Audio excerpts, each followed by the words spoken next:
So Gibson, what's up? I hear you guys broke the internet, and then you took your video down, your crazy video that you posted last week, and it was up for like a day, and then you took it down. So if you haven't heard that story already, let me get into that real quickly. And if you're new to this channel, this is the Vinyl Rundown. Normally I talk about vinyl records and classic old rock, but guitars and stereo gear, I also talk about that stuff once in a while. And actually I'm a Fender guy, and I got a couple of real Fenders and a couple of copies, and the only Gibson I have is really, I don't have a Gibson, I've got an Ibanez. So what's going on with Gibson? Gibson, one of the iconic brands in guitar and music history, has gone through a lot of trials and tribulations lately. Reorganizations, bankruptcies, layoffs, new CEO, old CEO, crazy CEO, weird products, robot guitars that tune themselves, supposedly.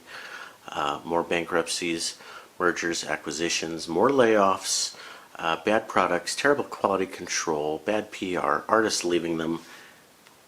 Cut to the chase. And then to everybody's shock, Gibson hires Mark Agnesi at the beginning of this year to be their head of brand experience. We don't even know what head of brand experience means. How do you know if you're doing a good job? I'm not really sure. But be that as it may, Mark was going to bring some new blood and new ideas to Gibson. And, he kept making nice videos, kind of like the ones he did for Norms. And then what happened? Well, this week he released a video that kind of freaked everybody out. It was called Play Authentic. And that's why I'm using the crazy name of this video. I renamed it Play Pathetic. And maybe Gibson will sue me. That would be great for my channel. Giant corporation sues little tiny YouTuber. That would be so sweet. Send me a letter of cease and desist, or sue me, or have my knees broken, whatever. Play Authentic, and Mark Agnesi goes on and talks about how Gibson is an iconic brand and they invented all these great things, and these guitars are great, and the Les Paul is wonderful, and the SG is bitchin', and on and on and on. And at the sort of halfway point of the video he says, and by the way, we are protecting these brands and these trademarks. And if you think you're going to copy and counterfeit our stuff, we're coming after you. That's the part of the video that kind of freaked people out and caused a lot of backlash. And Gibson took down the video after like a day and a half. There's still copies out there, and you can probably track them down. But huge backlash, negative comments. All the big guitar channels have done videos addressing what they think of Gibson. Basically, this is now a corporatist company. It's run by private equity people, lawyers. Who's the heart and soul of Gibson? I don't know. Maybe it's Mark Agnesi. The video raises a lot of questions. Was this Mark Agnesi's idea? I kind of think it wasn't. I kind of think the lawyers and CEOs put him up to it. And the backlash has been unbelievable. Like I said, major guitar channels have done answer videos to this. The Guitologist, Trogley's did a great analysis of, the Dean lawsuit, which I'll get to in a minute. Glenn Fricker, I'm sure you guys watch him. Love him or hate him, he's a funny guy. And he did a really funny tongue-in-cheek video about how Gibson is bullying the small guitar makers.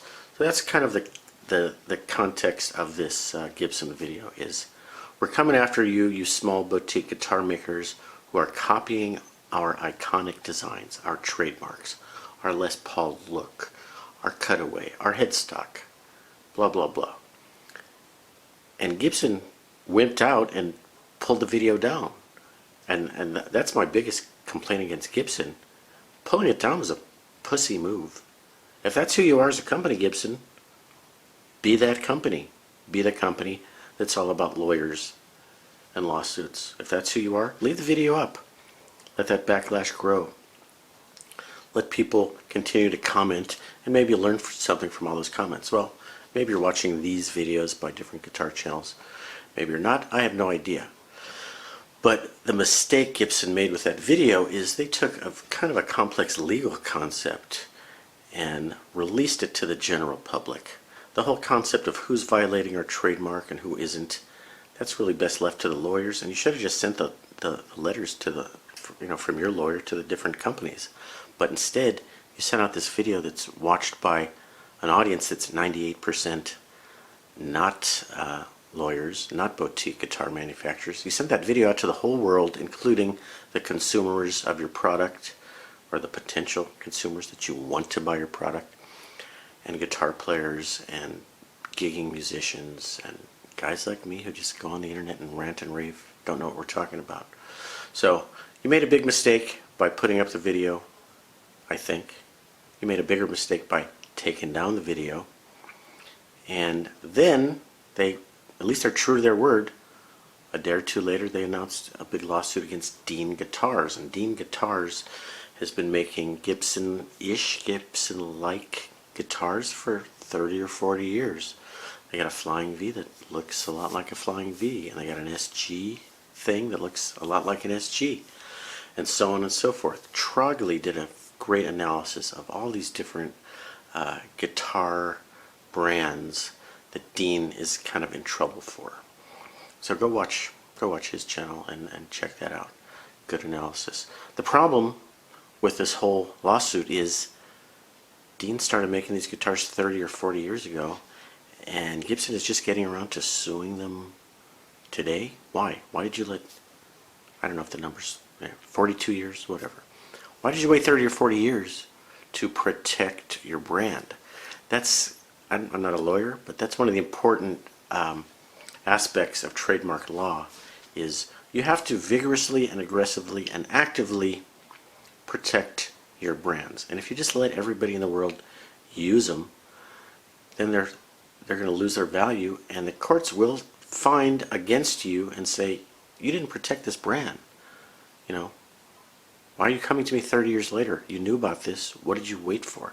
You let the whole world think that you didn't care about protecting this brand, and now all of a sudden you're vigorously protecting it. Well, Gibson appears to be spending a lot of money on lawyers, and maybe they should be spending some money and time and effort on building good guitars again. Okay? And that's where we, that's the problem is, are you a corporatist entity, private equity, lawyers, return on investment, return on equity, EBITDA? Or are you about the music? Remember when it's supposed to be about the music? You know, who are the passionate people at the top of your company who care about guitars and care about guitar players and music? I don't really know. I think that's why you brought Mark Agnesi in, to kind of have a figurehead for that.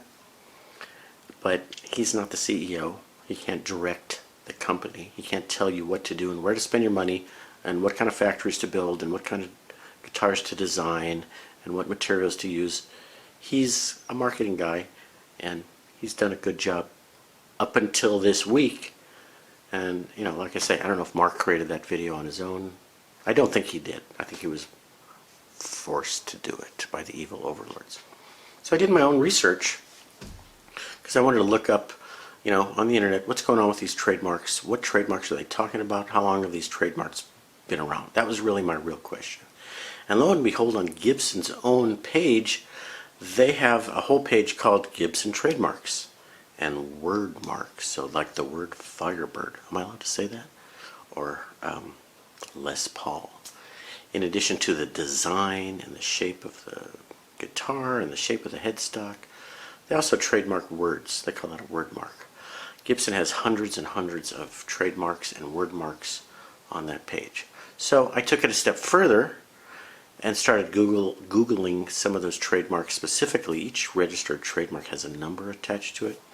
You can go to the U.S. Patent Office and Trademarks Office, and you can look up any trademark in the country, when it was filed, who filed it, all kind of the legal documents surrounding it, and the ultimate disposition. Was the trademark that you applied for, was it granted or was it refused? Now, a funny thing happened. There's a lot of trademarks on that website from the U.S. Patent Office that were filed this month. There's a lot of trademarks that were filed a week or 2 weeks before this video hit, like Wurlitzer organs. What's up with that? I mean, that brand has been around for a long time. It's been around for, I don't know, 100 years. Gibson's owned it for a few decades.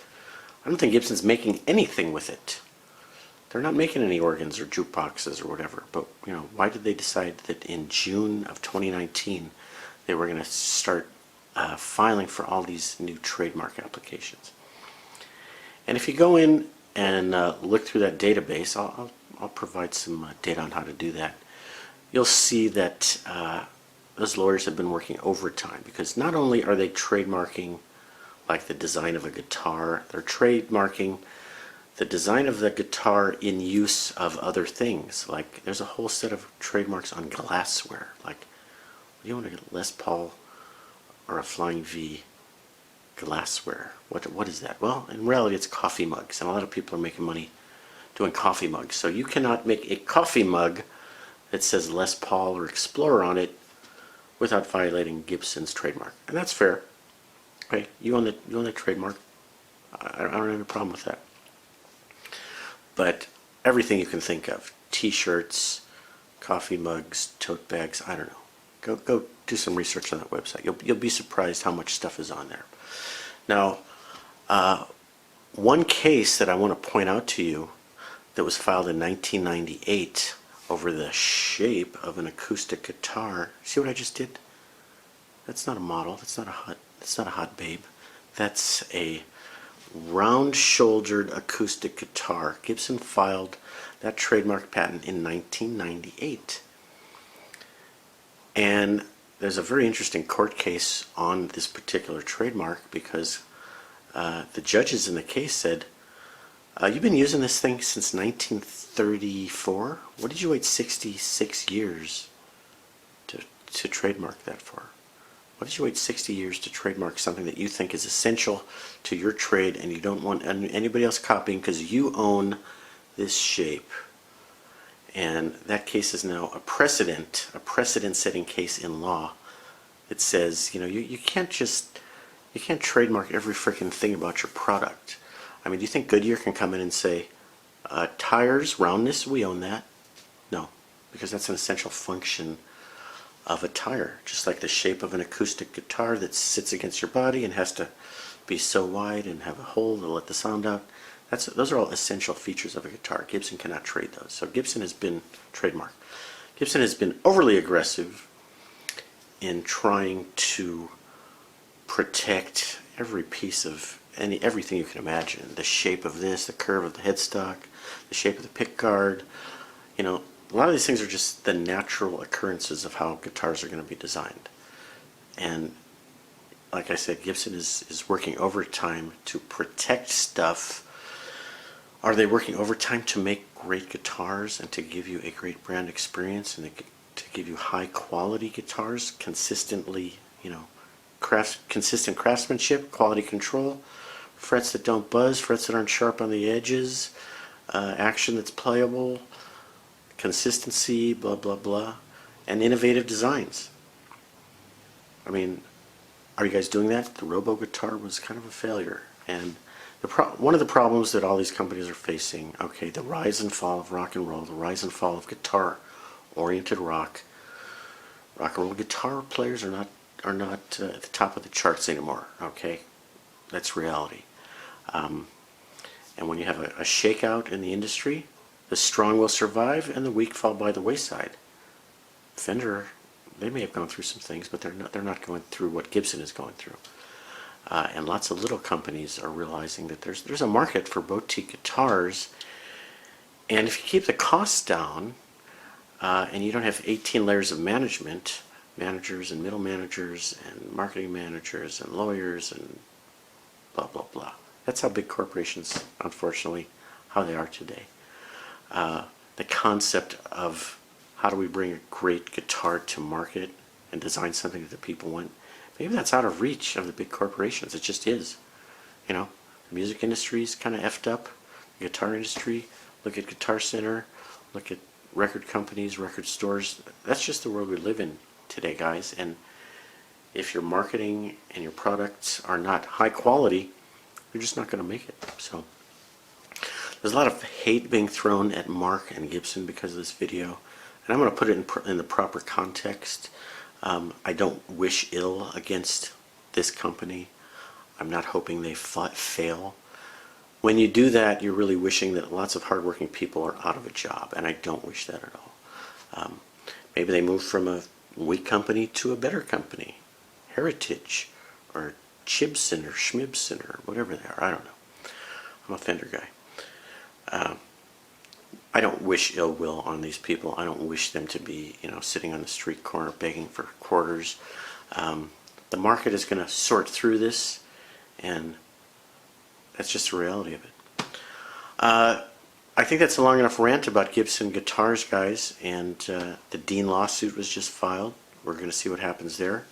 What I was going to say about that is this could be a big win or a big loss either way. If Gibson wins, do they really win?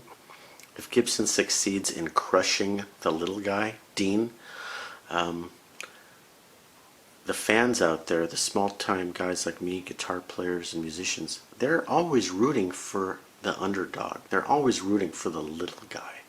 So if Gibson wins, they still lose because it's going to piss off and disorient, is that a word?